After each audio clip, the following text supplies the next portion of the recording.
Soy Rodrigo Alonso, Chair de la Federación de las Américas de la International Atherosclerosis Society y presidente de la Corporación Grupo Chileno de Trabajo en Aterosclerosis. Y quiero darles la bienvenida a esta serie de webinares en español de la International Atherosclerosis Society acerca de lo que hay que saber en quilomicronemia familiar en la región de LATAM. Además, quiero agradecer a PTC Therapeutics por su auspicio. En esta primera serie de webinares me acompañan el doctor Juan Patricio Nogueira, médico internista, endocrinólogo argentino, PhD en nutrición de la Universidad de Marsella, expresidente de la Sociedad Argentina de Lípidos y presidente actual de la Federación Argentina de Endocrinología, que nos va a hablar de la relación entre los triglicéridos y el páncreas. A continuación, el doctor Alejandro Román, de Colombia, médico internista, endocrinólogo, coordinador de posgrado de endocrinología de la Universidad de Antioquia en Medellín, endocrinólogo del Hospital San Vicente Medellín y miembro de la Junta Directiva de la Asociación Colombiana de Endocrinología, Diabetes y Metabolismo, nos va a hablar de cuándo sospechar y cómo podemos hacer el diagnóstico de quilomicronemia familiar.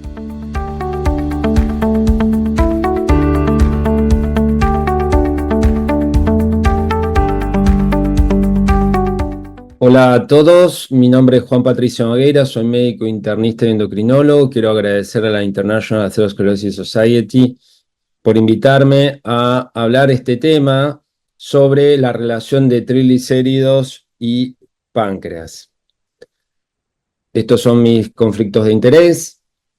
Acá les presento un poco el programa. Vamos a hablar principalmente de la epidemiología de la pancreatitis aguda y la hipertrigliceridemia. Un poco vamos a repasar la fisiopatología de la pancreatitis aguda en relación a los triglicéridos. Vamos a tratar de responder a esta pregunta, si existe un umbral de triglicéridos y pancreatitis y si existe algún tipo de marcador o target terapéutico en triglicéridos y pancreatitis y lógicamente la conclusión.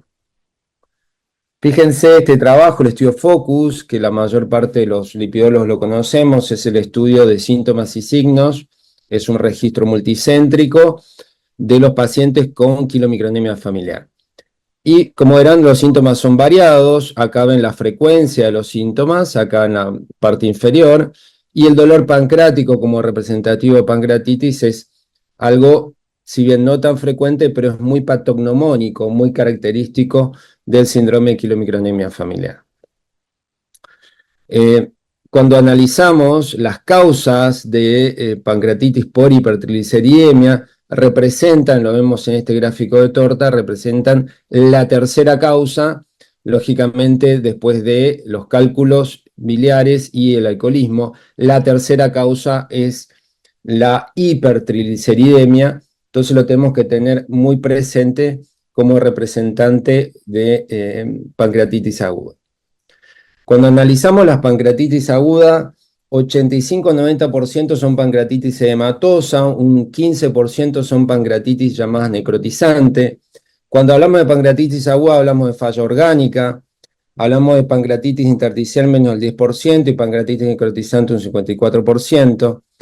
Recordemos que la mortalidad en la pancreatitis necrotizante es elevada, sin falla orgánica de 0,1%, con un solo órgano afectado de 3%, y cuando hay más de un órgano afectado, un 47%.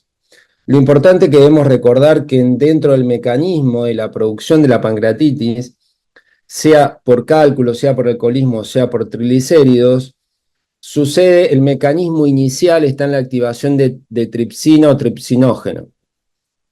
¿Por qué? Porque normalmente el tripsinógeno se activa en el duodeno.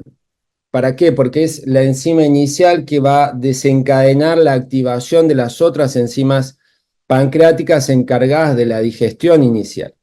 Entonces, cuando por alcoholismo, por cálculos, en este caso por triglicéridos, la tripsina se activa, pero no en el duodeno, sino se activa en el acino pancreático, aparece la pancreatitis aguda. Entonces, ese es el mecanismo íntimo que explica, digamos, la pancreatitis aguda, y lo vamos a repasar luego. Este es un gráfico donde vemos acá dos mecanismos íntimamente ligados de la relación de triglicéridos con la pancreatitis. Por un lado, el aumento de triglicéridos, pero sobre todo el aumento de kilomicron, y acá es importante que recordemos la relación tamaño y densidad entre kilomicron y VLDL. Si bien el kilomicron es menos denso, tiene mayor tamaño, el VLDL tiene un ligero menor tamaño que el kilomicron, y esta relación tamaño y densidad hace que el kilomicron provoque mayor hiperviscosidad, esto provoca mayor isquemia, acidosis, liberación de catepsinas y necrosis del acino pancreático. Por otro lado, el aumento de triglicéridos per se libera ácidos grasos libres y son toxinas directas al acino pancreático, y esto provoca pancreatitis. Y pancreatitis sobre todo necrotizante y hemorrágica. Entonces, acá tenemos dos vías que explicarían el fenómeno de la relación de triglicéridos con la pancreatitis. Recordemos siempre el kilomicron, la relación con el tamaño, y que justamente la hiperviscosidad y este mecanismo inflamatorio libera este tipo de interleuquinas, interleuquina 10, TNF-alfa, y provoca estrés de retículo a nivel del acino pancreático y lógicamente la pancreatitis aguda.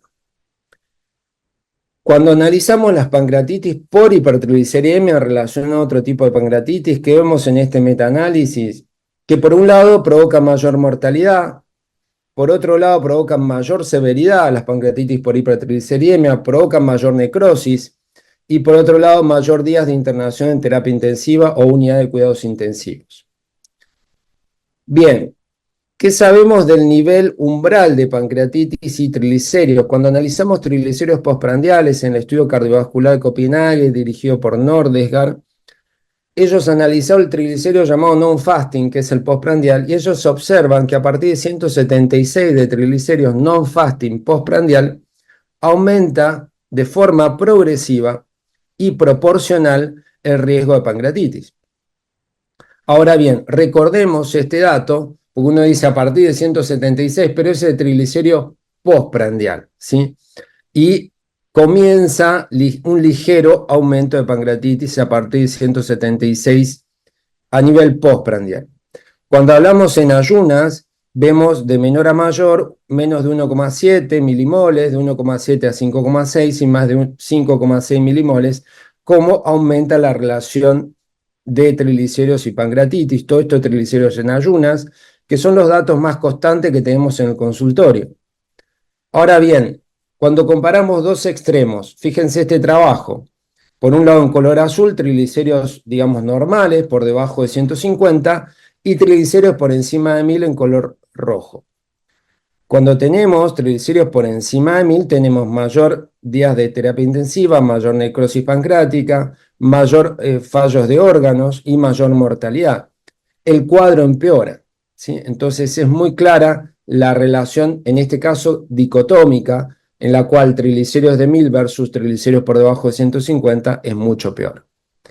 Ahora bien, cuando analizamos triglicéridos elevados de forma severa, triglicéridos elevados de forma, moderada a la izquierda, severo a la derecha, pero el grupo que tiene kilomicronemia familiar tiene realmente mayor riesgo de pancreatitis aguda. Es como que ese subgrupo dentro de la población de hipertrigliceridemia severa tiene a su vez mayor riesgo de pancreatitis. Es interesante este trabajo francés multicéntrico realizado en Lyon, París y Marsella, seguimiento a 10 años, fíjense a la izquierda, pacientes con kilomicronemia familiar, y a la derecha pacientes con kilomicronemia multifactorial, que es otra causa de hipertrigliceridemia severa. ¿Y qué hicieron en este análisis de curva de Kaplan-Meier? Dijeron, bueno, por un lado vamos a analizar en rojo aquellos que debutan con pancreatitis y aquellos que no debutan con pancreatitis, pero los seguimos a 10 años en este periodo. ¿Qué observamos a la izquierda? Que cuando vemos a 10 años, tanto los que debutaron con pancreatitis como los que no debutaron, tienen prácticamente la misma altura de la curva. O sea, todo paciente que tenga kilomicronemia familiar, tarde o temprano va a desarrollar pancreatitis. ¿Qué sucede con el grupo a la derecha, el grupo con kilomicronemia multifactorial? También hizo el mismo análisis. Aquellos que no debutaron con pancreatitis no presentan más pancreatitis en 10 años, pero aquellos que sí presentan pancreatitis al inicio, en el transcurso de los 10 años, fíjense que la altura de la curva es similar a la forma familiar. ¿Qué nos está queriendo decir esto? Que si bien la pancreatitis aguda es más característica, más patognomónica de la forma familiar, en la forma multifactorial puede estar presente, y si está presente desde el inicio, al ser más prevalente esta enfermedad, podemos ver más en el consultorio o en el hospital pacientes con quilomicronemia multifactorial con pancreatitis aguda. Ahora bien, cuando analizamos algunos marcadores o subrogantes de pancreatitis aguda, fíjense los estudios de randomización mendeliana. ¿Qué observamos en estos análisis de randomización mendeliana con ApoC3? Randomización mendeliana en la cual disminuye la concentración de ApoC3 y fíjense la pancreatitis aguda. Aquellos pacientes que tienen menores concentraciones de ApoC3 tienen menor tasa de evento de pancreatitis. Recordemos que la ApoC3, por un lado, es un marcador de aumento de triglicéridos, porque inhibe la lipoproteinipasa, porque aumenta también la secreción de lipoproteínas ricas en triglicéridos. Pero aparte de ese mecanismo, la ApoC3 también tiene un mecanismo proinflamatorio. Entonces, probablemente, si aparte del mecanismo relacionado a triglicéridos, la disminución de ApoC3 probablemente disminuya la tasa de pancreatitis por un mecanismo inflamatorio.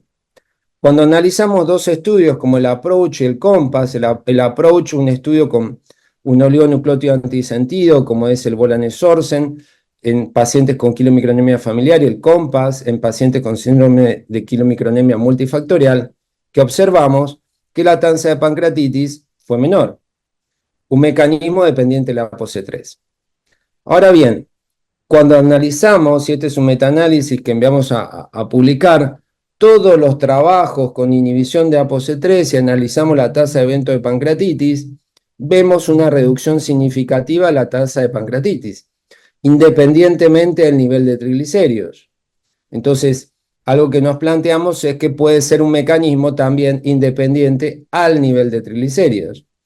Y cuando comparamos las curvas del estudio APPROACH que utilizó volanesorsen y el estudio BALANCE que utilizó Olacersen, fíjense, en estos dos estudios se observó reducción de pancreatitis.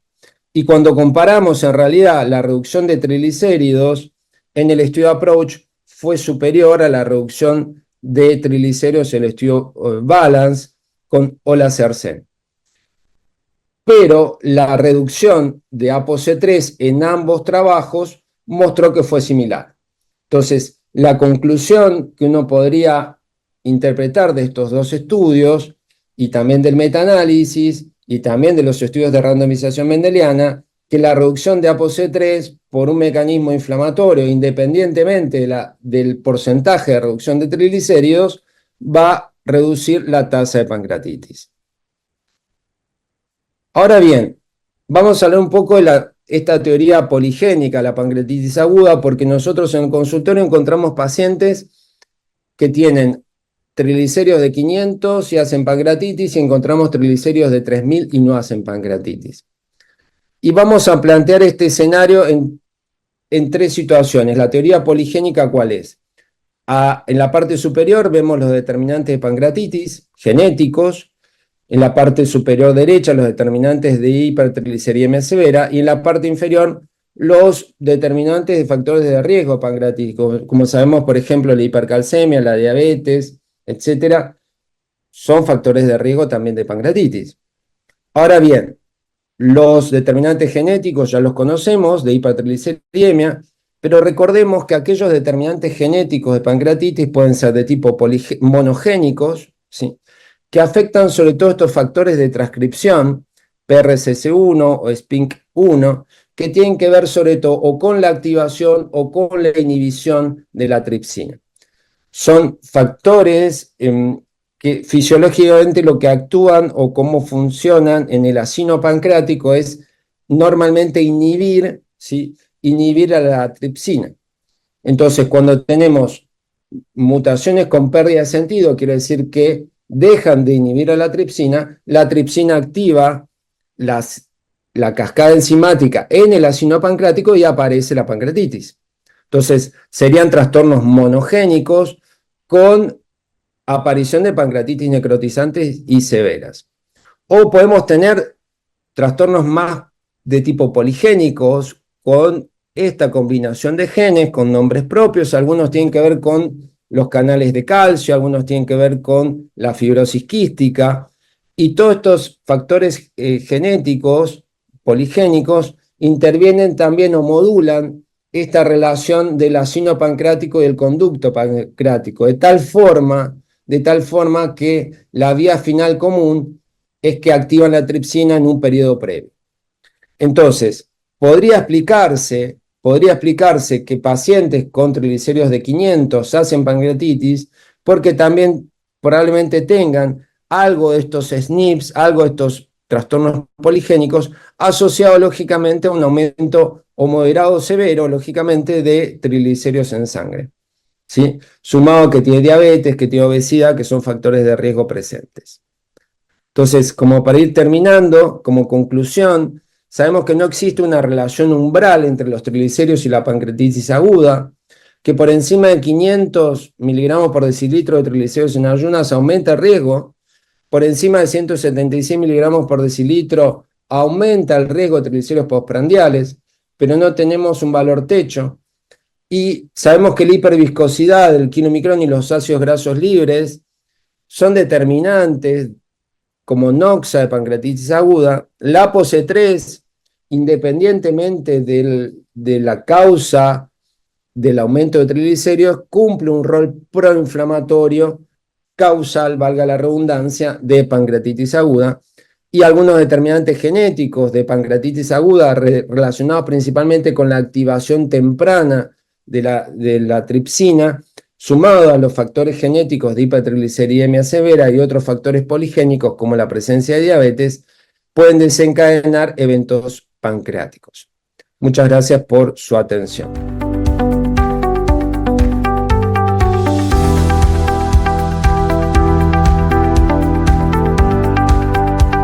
Hola, espero que estén muy bien. El nombre mío es Alejandro Román González. Yo soy médico internista endocrinólogo en el Hospital Universitario San Vicente Fundación en Medellín, Colombia, y también soy profesor en la Universidad de Antioquia en Medellín, Colombia, donde me encargo del posgrado de endocrinología. Hoy vamos a hablar de un tema muy interesante, que es una serie de videos en español sobre qué tenemos que saber acerca de kilomicronemia familiar, y a mí me corresponde cuándo sospechar y cómo hacer el diagnóstico. Bienvenidos a este programa. Esta es una charla que es patrocinada por PTC Therapeutics con mis confluencias de interés. Entonces, primero tenemos que recordar que hay causas secundarias de hipertrigliceridemia y causas primarias de hipertrigliceridemia. Las causas secundarias son las más comunes, las vamos a ver más adelante. Pero entre las causas primarias de hipertrigliceridemia tenemos un punto de corte importante para diferenciar. Cuando tenemos hipertrigliceridemia de leve a moderada, pero que va hasta 885 miligramos por decilitro o 10, pensamos más bien una hipertrigliceridemia multifactorial o una hipertrigliceridemia familiar, y en casos menos comunes en una disbeta-lipoproteinemia o una hiperlipoproteinemia combinada familiar. Pero cuando ya tenemos más de 885 miligramos por decilitro, pensamos o en kilomicronemia familiar o en la kilomicronemia poligénica, que es lo que se conocía antes como la kilomicronemia tipo 5. Con respecto a la definición de kilomicronemia, recordemos que es la acumulación de kilomicrones en sangre, y típicamente lo vamos a ver como se ve en este tubo de ensayo, con un plasma muy lechoso o con características lechosas. Y el síndrome de kilomicronemia lo vamos a dividir en el multifactorial, también el familiar, que sería el síndrome de kilomicronemia familiar, pero también recordemos que las lipodistrofias pueden tener algo de fenotipo familiar, pueden tener unos triglicéridos muy altos, con compromiso hepático, pueden cursar con pancreatitis, entonces ese lo tenemos en el diagnóstico diferencial. La definición de kilomicronemia familiar tenemos que tener en cuenta que es un trastorno raro, es un trastorno genético típicamente causado por variantes patogénicas en la lipoproteína lipasa. En algunas poblaciones hay un efecto fundador. La epidemiología es típicamente 1 en 1.000.000 y es una enfermedad del metabolismo de los triglicéridos. Se va a caracterizar por tener triglicéridos muy elevados. Estos pacientes van a tener dolor abdominal recurrente con o sin pancreatitis. Esa pancreatitis pueden tener varios episodios en la vida. también pueden tener santomas eruptivos, que ya lo vamos a ver más adelante, pueden cursar con lipemias retinales, e interesantemente en los estudios donde se evalúa la carga de la enfermedad, estos pacientes tienen una carga mental importante, con más depresión, con más enlentecimiento en sus funciones cognitivas. Entonces su compromiso mental es importante tenerlo en cuenta por las implicaciones que tiene para otros tratamientos. Ahora bien, la kilomicronemia, cuando pensamos en kilomicrones o triglicéridos más de 885 miligramos por decilitro, la podemos dividir en dos. Tenemos a este lado la kilomicronemia familiar tipo 1, que es una enfermedad ultra huérfana, como ya les mencioné, es una prevalencia de 1 en 1.000.000, y la manifestación típica o la variante típica es alteraciones en la lipoproteína lipasa. Sin embargo, tenemos alteraciones más raras en otros genes, que les vemos acá apuntados. Es una enfermedad que inicia en personas jóvenes, afecta más a mujeres que a hombres. Típicamente estas personas son delgadas o tienen un índice de masa corporal normal y tienen un riesgo elevado de pancreatitis, y desde el punto de vista laboratorio, aparte de los triglicéridos altos, una ApoB baja nos apoya el diagnóstico. En cambio, la hiperlipemia 5 o la kilomicronemia multifactorial típicamente es poligénica, se asocia más a obesidad, síndrome metabólico. Estos pacientes típicamente tienen obesidad, diabetes, hipertensión, muchos de ellos consumen alcohol y tienen un riesgo incrementado de enfermedad aterosclerótica o enfermedad cardiovascular. En cambio, en la tipo 1, como los kilomicrones son más grandes, típicamente no penetran la pared arterial. En estos pacientes vamos a encontrar ApoB y podemos encontrar elevación de transaminasas porque se va a asociar con hígado graso. Miren acá esta gráfica de un artículo de revisión muy bonito del doctor Hegel con respecto al enfoque diagnóstico de las kilomicronemias. Acá tenemos la distribución en población general de los valores de triglicéridos. Miren que la mayoría de las personas tienen triglicéridos por debajo de 176, como la están viendo en este punto acá. La mayoría de las personas están con menos de 176, pero entre 176 y 885 vamos a tener variantes que van a ser fenómenos multigénicos o variantes con poco efecto, y a partir de este punto tenemos 500 miligramos por decilitro. Estos 500 miligramos por decilitro típicamente los vamos a encontrar en menos del 3% de la población. El riesgo de pancreatitis empieza a incrementar a partir de 176, es mucho mayor a partir de 500, mucho mayor a partir de 885, obviamente por encima de 1000 es mucho mayor. Pero a partir de 10 milimoles por litro, que es unos triglicéridos de 885 miligramos por decilitro, vamos a encontrar un plasma lechoso, y en este escenario es donde podemos encontrar o pensar más en la kilomicronemia familiar, que ahí sí vamos a tener variantes monogénicas, homocigotas, donde vamos a encontrar alteraciones en la lipoproteína lipasa, en ApoC2, en ApoA5, en el MF1 y en otros genes implicados en esta enfermedad. Pero uno de los mensajes es: cuando tengamos más de 885, abramos los ojos y pensemos en esta enfermedad. Con respecto a las manifestaciones clínicas del síndrome de kilomicronemia familiar, van a cursar con triglicéridos altos. Esos triglicéridos se pueden disparar más en el tercer trimestre del embarazo. Hay más riesgo de pancreatitis, cursan con dolor abdominal, con pancreatitis crónica también, y eso nos va a llevar en el tiempo a una diabetes tipo 3, que es la diabetes asociada a enfermedad del páncreas exocrino. Y pueden cursar con santomas eruptivos, lipemias retinales, hepatoesplenomegalia. Miren que en algunos de estos escenarios pueden parecer a un síndrome de lipodistrofias y con déficit neurocognitivo. ¿Cuál es la prevalencia de las manifestaciones clínicas? Los santomas eruptivos pueden ir hasta el 23%, la lipemia retinales hasta el 36%, hepatoesplenomegalia hasta el 25%, dolor abdominal, que es una causa importante, sus manifestaciones clínicas hasta en el 63%, y hasta el 88% de estos pacientes pueden tener pancreatitis y episodios repetitivos de pancreatitis hasta en el 48% de los casos. Acá vemos una imagen de cómo se ven los santomas eruptivos, que son las acumulaciones en piel de todos estos kilomicrones. Esta es otra de las formas en que se puede presentar, y cómo se ve típicamente la lipemia retinalis en el fondo de ojo. Para esto es importante contar con el apoyo de nuestros especialistas en oftalmología. Con respecto a la pancreatitis, recordemos que hay un incremento del 4% en el riesgo de pancreatitis por cada incremento de 100 miligramos por decilitros en los triglicéridos. El punto donde empieza la inflexión de la curva es a partir de 176, entonces ahí se empieza a incrementar el riesgo. Obviamente el riesgo es mucho mayor, como ya mencioné, a partir de 500, de 885 y de 1000 miligramos por decilitro, pero recordar que siempre que tengamos pancreatitis, aparte de pensar en que es un problema biliar, la hipertrigliceridemia puede corresponder a la tercera causa tranquilamente de pancreatitis. ¿Por qué nos importa la pancreatitis en el síndrome de quilomicronemia familiar? Porque miren que el promedio de episodios de pancreatitis en estos pacientes es de 34, el número de hospitalizaciones por pancreatitis es de 17 y el promedio de hospitalizaciones es de 6.5 días.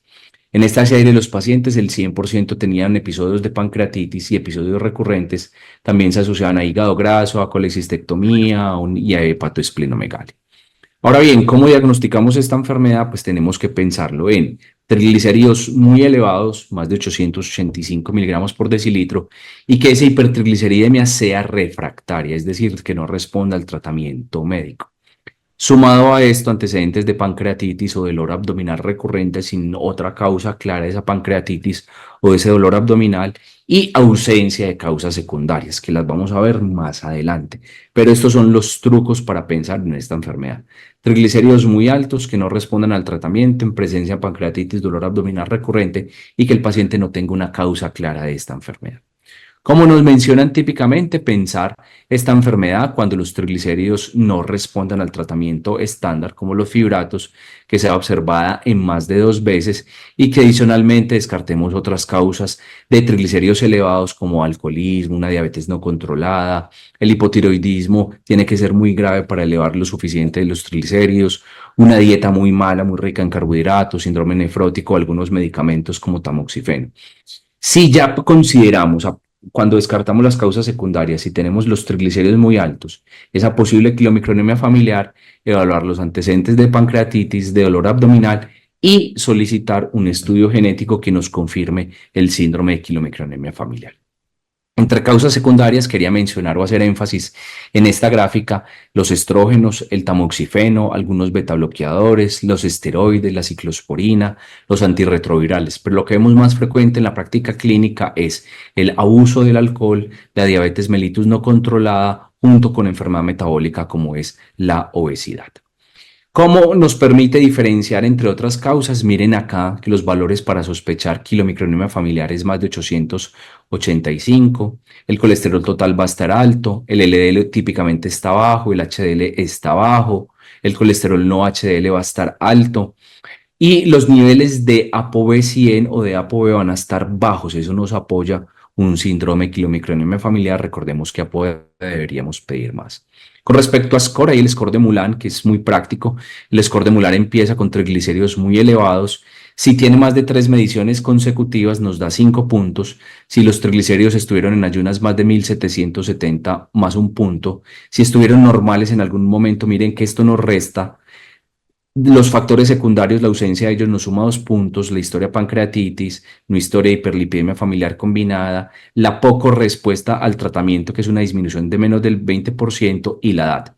Si usted tiene más de 10 puntos, es muy probable que tenga una quilomicronemia familiar. Si tiene menos de 9 puntos, es poco probable, y menos de 8 es muy poco probable. Otra prueba que podemos pedir es la actividad del lipoproteína lipasa. Esto nos apoya. Esta es la curva de cómo se comporta la relación de los triglicéridos y la actividad del lipoproteína lipasa en el estudio Approach. Y miren que la mayoría de nuestros pacientes tienen una actividad de lipoproteína lipasa relativamente baja. Con respecto a la confirmación diagnóstica de la enfermedad, pues la piedra angular del diagnóstico es el estudio genético. Esto es lo que deberíamos hacer. Sin embargo, también tenemos que reconocer que los estudios genéticos no están disponibles en todos los países, que hay una limitante con respecto a los costos y a que lo cubra la seguridad social de distintos países con respecto a esto. Adicionalmente, en nuestro medio se reporta frecuentemente variantes de significado incierto o variantes nuevas que no están descritas en la literatura. Eso nos presenta un reto para el diagnóstico. Sin embargo, el estudio genético es la piedra angular en el diagnóstico y es lo que debería ser, que nos va a confirmar definitivamente si el paciente tiene quilomicronemia o no.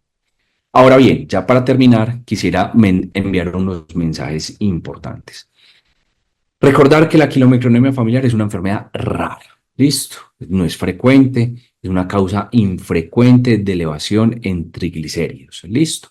Entonces, de las causas primarias es la más frecuente, sin embargo, la causa más frecuente de hipertrigliceridemia son las secundarias. Recordemos que es una alteración genética, por ende, así tengamos el score de Mulan, la actividad de lipoproteína lipasa, lo que nos confirma con absolutamente 100% de certeza o con una certeza pues muy importante es el diagnóstico genético con las limitantes que tiene. Sospechemos siempre esta enfermedad con triglicéridos muy altos, más de 885, en presencia de pancreatitis y dolor abdominal, que no tenga causas secundarias que ya las mencionamos y que esa respuesta al tratamiento estándar, alimentación, fibratos, sea menor al 20%, ahí es cuando sospechamos que es lo que reúne el score de Mulan. Con esto termino mi presentación y les agradezco mucho por su atención. Mil y mil gracias. Muchas gracias a Juan Patricio Nogueira y Alejandro Román por sus dos excelentes conferencias. La de Juan Patricio, la relación entre los triglicéridos y el páncreas, y Alejandro con cuándo sospechar y cómo podemos hacer el diagnóstico de quilomicronemia familiar. Y ahora vamos a comenzar entonces una serie de discusión, preguntas y respuestas, que queremos que sea lo más interactiva entre nosotros. Y me gustaría comenzar primero preguntándole a Alejandro un tema que yo creo que es importante.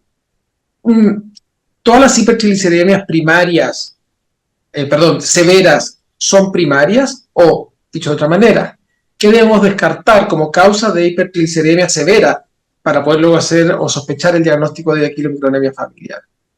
Yo creo que es muy interesante comprender primero que la hipertrigliceridemia severa o grave hoy en día la definimos como más de 885 miligramos por decilitro y que en ese sentido siempre es necesario descartar causas secundarias porque es lo más común. Si uno mira como todo el global de la elevación en los triglicéridos, siempre las causas secundarias van a ser lo más frecuente: la dieta, el exceso en carbohidratos, en azúcares refinados, en fructosa, en alcohol, en algunos medicamentos. Entonces siempre es una obligación de nosotros como clínicos descartar esas causas secundarias, que es lo más frecuente que vamos a encontrar en el contexto de cualquier hipertrigliceridemia. Pero cuando esas causas secundarias son ausentes y tenemos unos triglicéridos muy altos, ahí es cuando debemos empezar a sospechar una hipertrigliceridemia primaria que pueden tener varios orígenes, pero posiblemente a nivel mundial las causas secundarias van a ser lo predominante.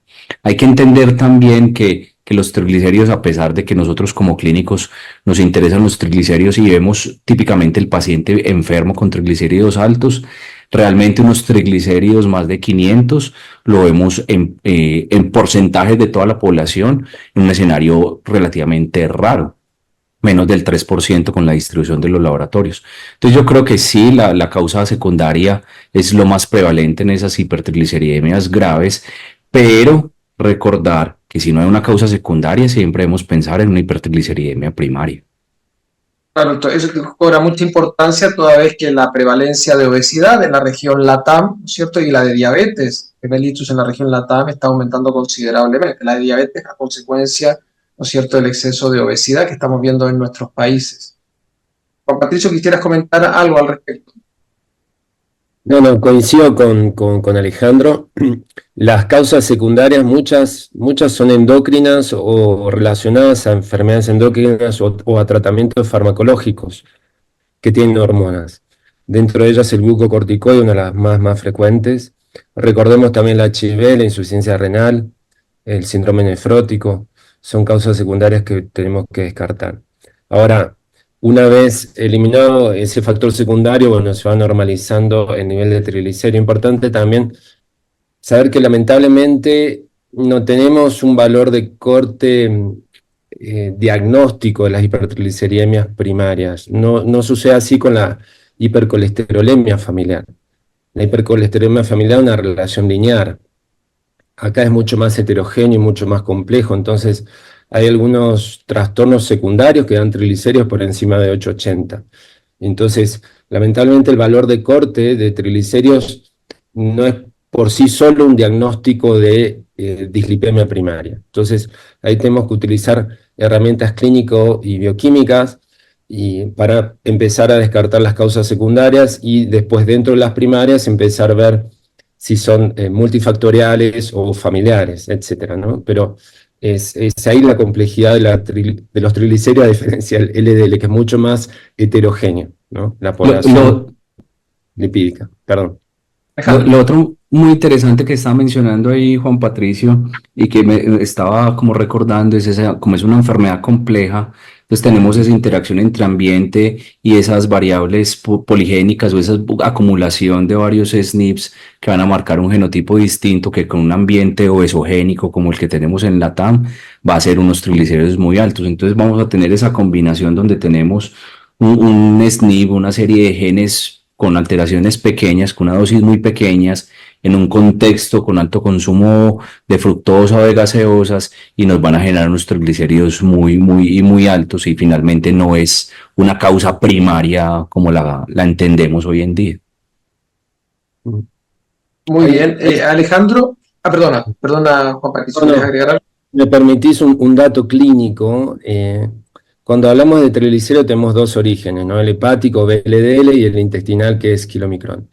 Y siempre recordemos que el VLDL está asociado a hígado graso, ¿no? Al non-alcoholic fatty liver disease. Entonces, y la esteatosis hepática es un componente en la mayor parte de veces de insulinoresistencia, ¿sí? En cambio, el paciente con la forma más pura, la forma familiar, no tiene insulinoresistencia, ¿sí? Entonces, es un dato clínico que cuando yo tengo más hígado graso, probablemente me hace pensar a que haya más componente multifactorial, a que un componente más monogénico, más puro, familiar, más típico del síndrome de quilomicronemia familiar. Entonces, es un dato clínico que nos orienta bastante, ¿no? La presencia o no de hígado graso.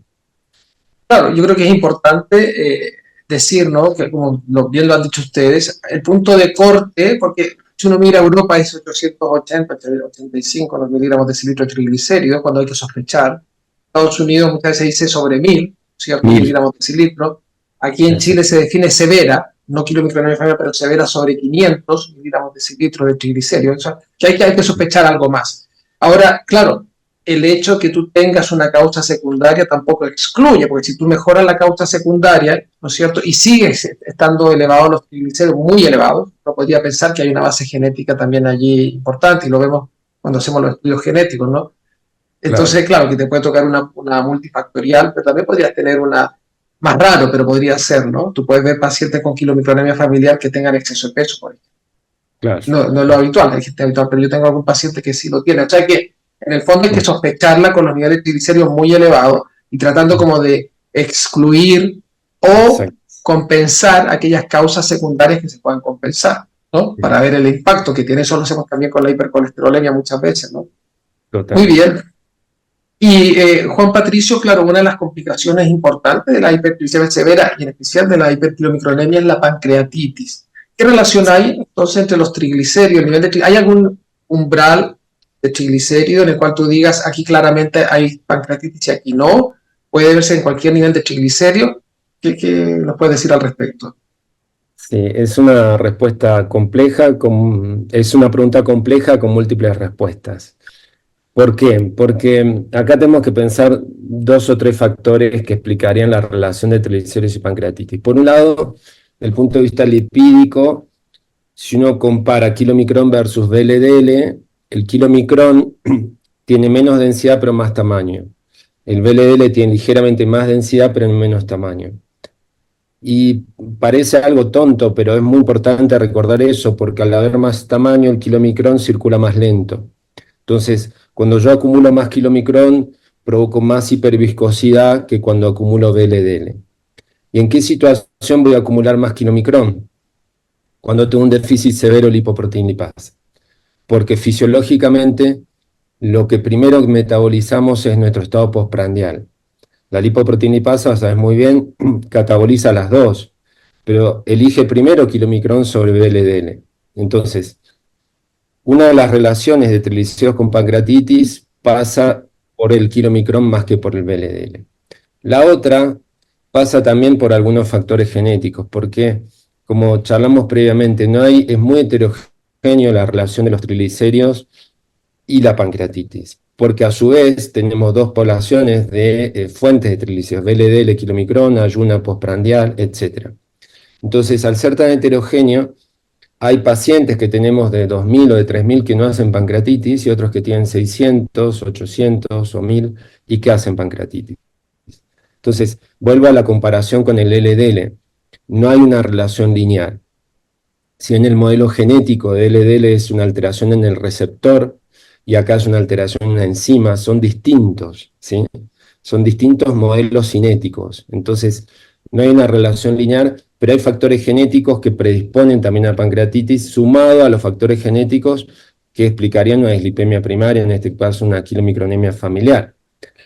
Esos factores genéticos que predisponen a la pancreatitis están relacionados principalmente con la activación de la tripsina, porque en teoría nosotros estamos protegidos de que la tripsina se active en el acino pancreático, normalmente se activa en el duodeno. Entonces, esos factores genéticos hacen que la tripsina se active en el acino, se active previamente.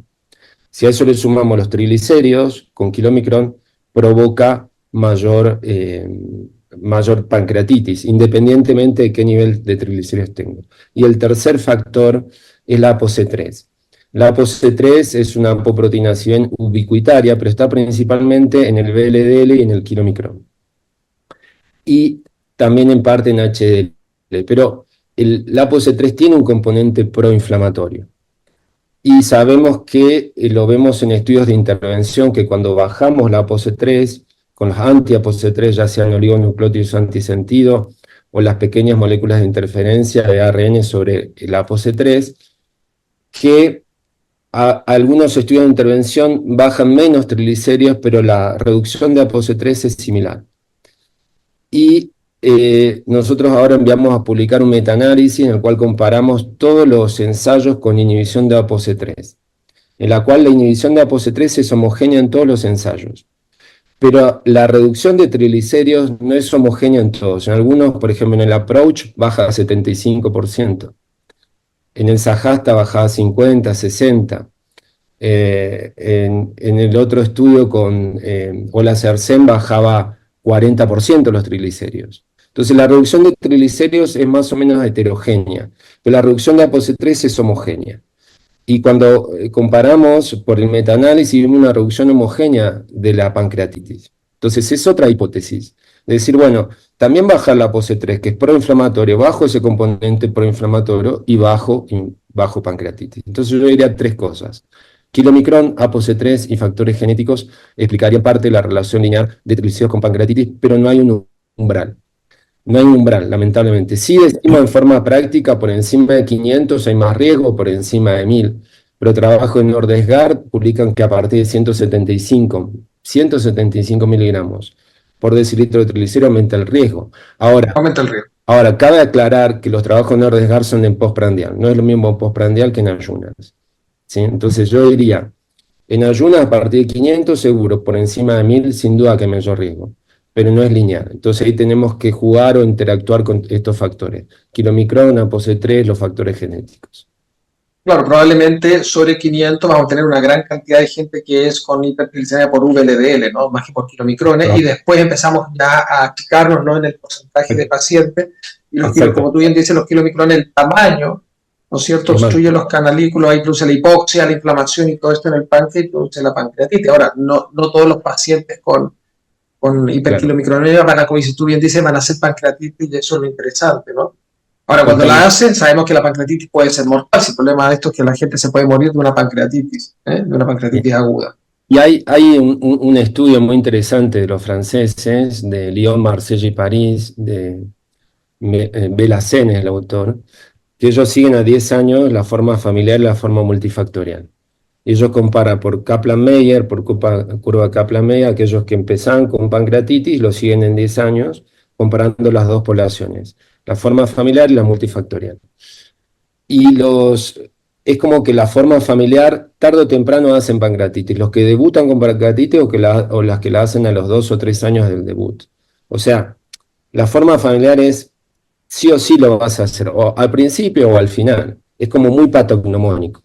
En cambio, la multifactorial, la cual asocia el componente poligénico y la insulinoresistencia, los que hacen al principio, después siguen haciendo pancreatitis. En cambio, los que no hacen el debut, nunca. Pero ¿qué pasa? La forma multifactorial es mucho más prevalente, es 1 en 600. Entonces, cuando ves la curva a 10 años, la prevalencia de pancreatitis en la forma multifactorial, los que debutaron con pancreatitis, siguen teniendo la misma prevalencia que la forma pura, que la forma familiar. Entonces, a veces, lamentablemente, la pancreatitis, si bien es más patognomónica la forma familiar, la quilomicronemia familiar, también es muy presente en la forma multifactorial. Por eso es tan complejo este cuadro. Muy bien. Si fuera fácil, bueno. Alejandro, perdona, Alejandro, claro, como bien se ha dicho, ¿no? Uno puede sospechar el cuadro con niveles de triglicéridos muy elevados. Yo me acuerdo que cuando estaba en el hospital hace muchos años decíamos, bueno, cuando vean triglicéridos muy altos, pesquen la muestra de suero y póngala en el refrigerador, ¿no? Para ver si se levantaba la capita esta de grasa, ¿no? A Que se 4 pone en grados. el sobrenadante, claro, que es una prueba fácil, ¿no? Para hacer que había kilomicrones. Luego, claro, muchos pacientes lamentablemente se diagnostican por la pancreatitis, o sea, entran por una pancreatitis aguda, algunos lamentablemente fallecen, otros se complican, ¿no? Las pancreatitis agudas pueden complicarse por periodos largos de tiempo. Y otras personas, por supuesto, se recuperan y, bueno, y hacen a veces episodios recurrentes. ¿Tú crees que es fácil o debería ser fácil para un médico sospechar, o sea, o estar alerta? ¿Qué crees tú con los criterios clínicos que hay? ¿Son fáciles de aplicar? ¿Están validados en nuestra población? ¿Podemos usar los criterios de Moulin, que son los que están, no, los que más se utilizan muchas veces para el diagnóstico de quilomicronemia familiar? ¿Qué dirías tú al respecto? Sí, volviendo como al tema de pancreatitis, uno lo que vemos es una heterogeneidad con respecto al desarrollo de pancreatitis en relación a los triglicéridos. Pero en ese sentido yo creo que el mensaje es, cuando uno mira los pacientes con pancreatitis y mira las series de pancreatitis, si en la causa principal es la pancreatitis biliar, hay una tercera causa que es la criptogénica, y cuando uno mira detalladamente esos pacientes que tienen cirrosis criptogénica, desafortunadamente hay algunos escenarios en práctica clínica en que no se están midiendo triglicéridos. Es decir, sigue siendo triste que en los escenarios donde se maneja la pancreatitis, que típicamente no estamos involucrados los endocrinólogos, estos pacientes no tengan evaluación de glucosa o hemoglobina glicada y no tengan evaluación de triglicéridos. Entonces, un mensaje importante es, todo paciente con pancreatitis hay que buscar la etiología y posiblemente entre esas causas criptogénicas la más frecuente vaya a ser la hipertrigliceridemia. Entonces hay que hablar, por lo menos en Colombia, la pancreatitis, el especialista que la maneja típicamente es el cirujano. En otros escenarios hay internistas que la manejan, están un poco más familiarizados, pero nuestros grupos quirúrgicos, como su conocimiento es más práctico y más quirúrgico, hay veces no piensan que los triglicéridos pueden ser una causa. Entonces, un primer mensaje es pedir siempre evaluar el perfil lipídico y los niveles de glucosa, hemoglobina glicada en nuestros pacientes con pancreatitis, que desafortunadamente es una cosa que se olvida. Dos, con respecto a la sospecha clínica, sí, es relativamente fácil si uno la piensa. Si uno no está sospechando la enfermedad, pues es muy difícil. Y conocer el diagnóstico quilomicronemia familiar desafortunadamente no es una generalización. La mayoría de la gente no está familiarizada con esta enfermedad. Entonces, cuando uno mira al paciente que tiene pancreatitis y tiene triglicéridos altos, estos van a tener unos triglicéridos típicamente muy altos, uno los ve 1600, 2000, 3000, que es cuando nos llaman a los endocrinólogos, y ahí afortunadamente es cuando empezamos a sospechar una quilomicronemia familiar o una quilomicronemia multifactorial. Entonces, desde el punto de vista clínico, es relativamente fácil si se piensa pancreatitis recurrente, triglicéridos muy altos, y si esos triglicéridos no están bajando o no responden al tratamiento usual, que va a ser dieta, baja en carbohidratos, actividad física y fibratos. Si hay una mala respuesta a esto, pues el paciente, lo más seguro, y una vez descartemos causas secundarias, que vaya a tener una quilomicronemia multifactorial o una quilomicronemia familiar, que es el tema que nos convoca a esta reunión. Ahora bien, el puntaje de Moulin es muy interesante y es un reflejo de cómo pensamos la enfermedad. Cuando no tenés un diagnóstico, un gol estándar de diagnóstico, un clínico, un experto se sienta y hace una escala y dice, vea, yo les propongo esta escala y hagamos esta para pensar, que aplica para tormenta tiroidea, enfermedad de Graves, para otras escalas. Esa escala es muy bonita porque es lo que acabamos de hablar y lo que llevamos hablando en este ratico. Triglicéridos muy altos, no responde al tratamiento, no tiene causas secundarias. Ese es el puntaje de Mulan. Obviamente requiere validaciones en todos los escenarios. Yo no estoy enterado si está validado en América Latina, no sé si ustedes tienen datos, por lo menos en Colombia no tienen ningún estudio de validación. Es algo que nos sirve. Sin embargo, como es un trastorno genético, el gol estándar va a ser el diagnóstico genético. Afortunado o desafortunadamente, que nos genera las limitaciones que tenemos con respecto a la disponibilidad de estudios genéticos en toda América Latina, que es muy variable y muy costoso. Muy Un bien. dato Al respecto, respecto, Juan. un comentario cortito respecto al score de Mulan. Cuando se publica el score de Philippe Mulan 2018, también se publica el score de Brisson. Y es interesante, a ver, analizarlo en este aspecto. Para mí, uno de los pequeños defectos que tiene el score de Mulan, pues muy útil, es que no tiene categorizado o no tiene ponderadas las variables. ¿Qué significa la ponderación? Es agarrar una variable, como puede ser el índice de masa, y categorizarlo en 3 niveles, ¿sí? Entonces sabemos que cuanto más delgados sean, más orientadores de kilomicronemia familiar. Cuanto más obeso sea el paciente, más orientador a insulinoresistencia, más orientador a multifactorial. Entonces, eso sí lo tiene score de Brisson. El score de Brisson agrega, por ejemplo, ApoB, que también la tienen categorizada, algo que es también muy característico y orientador de la forma familiar es que la ApoB es baja, Baja. así como el LDL es bajo. Entonces, la ApoB en la forma familiar se considera por debajo de 0,60, 0,70, es muy orientador de la forma familiar. Cuando está por encima de 0,70 es más orientador de la forma multifactorial porque ya hay insulinoresistencia. Entonces, yo creo que tal vez hacer un mix entre el Brisson y el Mulan, probablemente una validación del score latinoamericano sería útil en un futuro para tener un mejor panorama del síndrome de quilomicronemia familiar. ¿Sí? Muy bien. Sí. Perdona, No, ¿quieres de continuar? última. Y esto lo sabes muy bien, Rodrigo, que trabajaste mucho en hipercolesterolemia familiar. Uno nunca trata la genética, uno trata riesgo, ¿sí? Y acá hablamos de riesgo de pancreatitis. Así como con la hipercolesterolemia es riesgo de enfermedad coronaria, que es riesgo de pancreatitis. Hasta ahora no hemos encontrado un marcador, un gol estándar de riesgo de pancreatitis, ¿sí?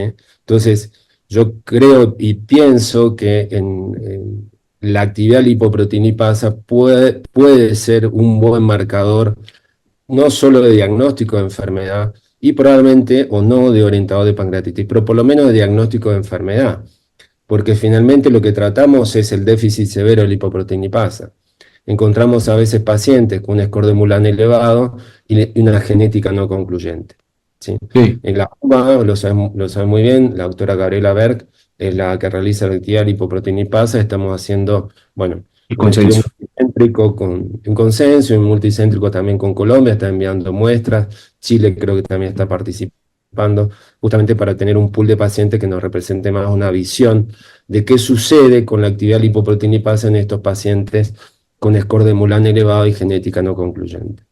Sí, yo quería llevarlo justamente a ese tema, nos quedan 7 minutos, ¿no? Entonces hablar un poquito de la enzima, de la actividad de la enzima. Yo me acuerdo hace muchos años que a mí me tocó implementarla cuando estaba en España.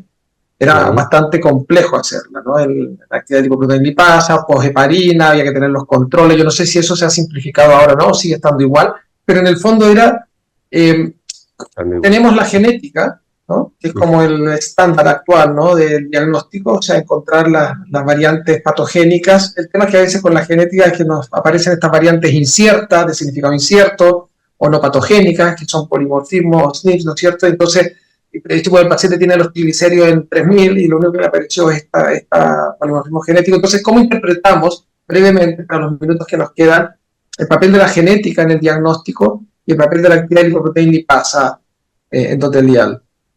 Por favor, cualquiera de los Alejandro, tú primero, luego Juan, o Juan, Vale. luego Alejandro. Nos quedan 6 minutos para esto y luego hacer los tips. No, yo estoy de acuerdo con lo que mencionaba el doctor Juan Patricio ahora, que es que finalmente tratamos es el fenotipo. Eso se mostró, por ejemplo, en el COMPAS, en que los pacientes los tratamos con Bolanesorsen para multifactorial y reducida pancreatitis.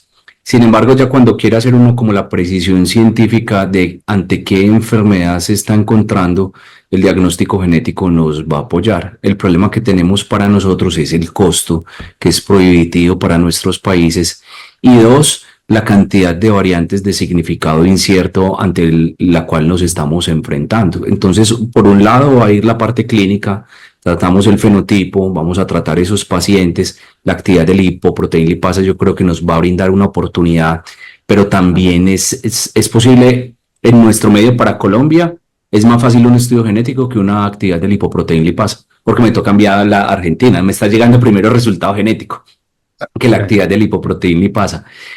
Pero ya a la parte científica yo creo que es muy bueno poder correlacionar esa parte de qué genética tenemos nosotros con actividad de lipoproteína lipasa, que nos la hagan en Argentina, y con el fenotipo clínico, con los distintos scores de Mulano, con lo que tengamos para poder saber qué tenemos. Pero finalmente yo estoy absolutamente de acuerdo con Juan Patricio, finalmente lo que tenemos al frente es un paciente con pancreatitis a repetición y con unos triglicéridos muy elevados. La limitante, creo que para eso nos sirve también la genética, son las autorizaciones, porque posiblemente si no tengo una confirmación genética de una enfermedad, desde el punto de vista regulatorio me van a limitar a probar o utilizar un medicamento que es relativamente costoso o que es de difícil consecución en nuestro medio, que para nuestro país es un vital no disponible, es decir, hay que hacer un proceso complejo, y sin con una confirmación genética es difícil poder apoyar a los pacientes con un tratamiento específico. Sí, respecto a eso, la EMA, digamos, uno de los criterios para aprobar el tratamiento es la confirmación genética, que tenga alta sospecha de pancreatitis o pancreatitis recurrente y o la actividad de lipoproteína lipasa por debajo del 20%. Entonces, yo de hecho tuve una paciente con alta sospecha, un score Mulan de 13, no tenía la confirmación genética, o sea, no era concluyente, tenía una heterocigosis, y la actividad de lipoproteína lipasa plana, y bueno, logré que aprobaran el Bolanesorsen en este caso. Entonces, es más engorroso, más difícil, pero es posible. Volviendo al concepto, es una alternativa también. Exactamente, volviendo al concepto que no tratamos genética, tratamos riesgo, desde esa óptica es práctico el estudio genético cuando tenemos la confirmación bialélica, la mutación bialélica. Bueno, ahí cerramos el cuadro, no discutimos nada, es muy claro. Ahora, esa situación es lamentablemente poco frecuente. Entonces, la alternativa a la actividad lipoproteína lipasa... Afortunadamente es poco frecuente. Sí, sí. Sí, al paciente, afortunadamente es poco. Sí, sí. Claro, es un razonamiento desde el punto de vista del acceso al medicamento. Entonces, la actividad lipoproteína lipasa en esas situaciones nos permite resolver el problema. De hecho, hay un paper de Valdivieso, como ustedes saben, a nivel mundial... Patricio, perdona, nos quedan 2 minutos. Entonces, cortito para... Mira, exactamente. El algoritmo que proponen los españoles, publicado el año pasado, es decir, bueno, tengo la confirmación bialérica, perfecto. Si no la tengo y tengo un score elevado, hago la actividad lipoproteína lipasa. Si me da plana, me da por debajo del 20%, igual confirmo el diagnóstico y puedo acceder al tratamiento. Entonces yo creo que ese es el mensaje final. O sea, no quedarse solo con que no tengo la confirmación bialélica, entonces no lo tiene. No. Si tiene, acá lo que pondero más es la variable clínica, el fenotipo. Si tiene un score elevado, por más que no tenga confirmación genética, tendría que hacer lo imposible para hacer la actividad lipoproteína lipasa. Y si me da baja, ahí llego al diagnóstico y me podrían aprobar el tratamiento. Muy bien. Bueno, yo creo que estamos de acuerdo, ¿no? Que la quilomicronemia familiar como tal es un trastorno que es poco frecuente, es raro, el que más vamos a ver es multifactorial, que hay que sospechar, ¿no? Como decía bien Alejandro, si no lo sospechamos no lo vamos a diagnosticar, y cuando uno lo sospecha pone en marcha toda esta serie de criterios. Si tenemos la disponibilidad de confirmación genética va a ser estupendo, aquí en Chile lo podemos solicitar.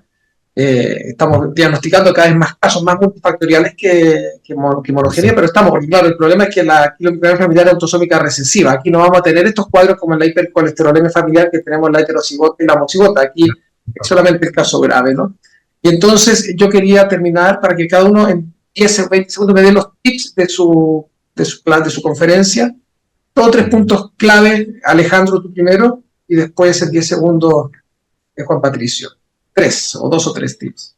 Perfecto, yo creo que es pensar en pacientes con pancreatitis recurrente sin causas secundarias y elevación marcada en los triglicéridos, pensar que no es una cosa común, que estamos ante una enfermedad huérfana. Muy bien. Juan Patricio. Y no existe un umbral matemático entre el nivel de triglicéridos y pancreatitis. Por encima de 500 y por encima de 1000 aumentan. Sabemos que el kilomicrón es el causal y que una medida eficaz, nunca olvidemos, para bajar el kilomicrón es la restricción calórica. ¿Sí? Muy bien. Pues muchas gracias. Agradecer a Alejandro Román de Colombia y a Juan Patricio Nogueira desde Argentina, aunque ahora está en Colombia estos días. Esta excelente mesa de discusión de sus 2 conferencias en esta primera serie de webinares. Muchas gracias a ambos. Gracias a vos. Gracias. Un abrazo.